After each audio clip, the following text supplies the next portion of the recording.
Bonjour monsieur Niang. Bonjour. ñu gis que ni yow cinéaste réalisateur nga ñu bëggoon xam rek naka nga gisee réalisation bi nga xamante ne Seydina Sow def na ko ak ki nga xamante ne mooy l'éminent écrivain Marouba Fall. Bon, tout d'abord, j'ai été très surpris, hein, franchement. Si je parle avec mon regard de metteur en scène et réalisateur, j'ai été très surpris. Je ne m'attendais pas à ça.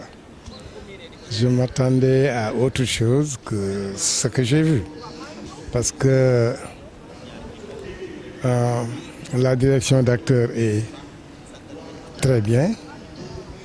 Bon, l'interprétation des rôles a été très bien maîtrisée. D'ailleurs, c'est ce qui m'a surpris parce que je découvre de plus en plus que ici à Guédiawaye, nous avons de véritables acteurs, c'est-à-dire des comédiens. Nous n'avons plus besoin d'aller chercher à Dakar des professionnels pour interpréter nos projets, mais de travailler avec ceux qui sont là. Parce que là, la méprise est une pièce très difficile. La méprise, c'est une pièce très difficile malgré que le casting n'est pas très nombreux. Il s'agit de 2 à 3 personnes. Mais le contenu est trop fort.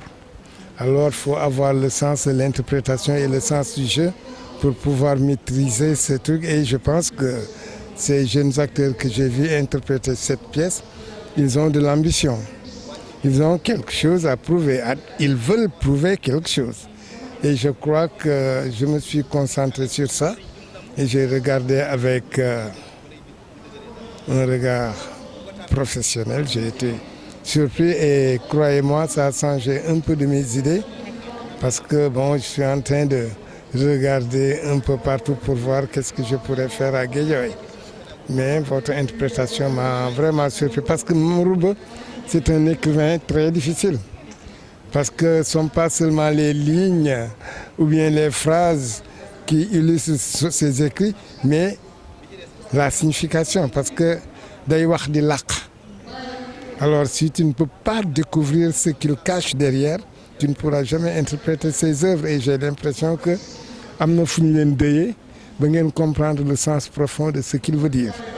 Et aussi, tu vois, vous êtes allé à un niveau aussi très, très subtil, c'est-à-dire d'avoir déjà interprété ce que c'est que le modernisme, ce que c'est que le traditionnel, mais aussi vous avez donné une âme à ce texte, c'est-à-dire vous êtes allé dans la pensée religieuse, dans la pensée de Cheikh Ahmadou Bamba, qui a vraiment illustré en grande partie tout ce que vous disiez, avait une source.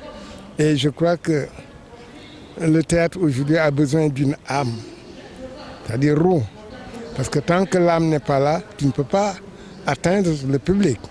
Parce que le public n'a plus besoin de ces réalités que l'on montre au niveau de la télévision, des téléréalités qui ne sont que des copies d'une réalité mal maîtrisée. Mais à partir du moment où vous êtes allé à la source, c'est-à-dire donner un esprit, c'est-à-dire le théâtre spirituel.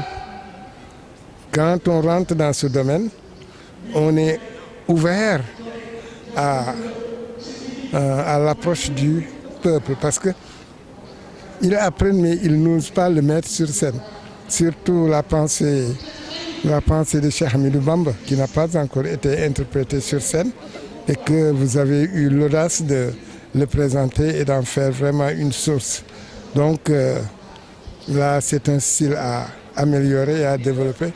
Et j'espère que la prochaine fois, nous allons faire des essais pour voir qu'est-ce qu'on pourrait faire ensemble.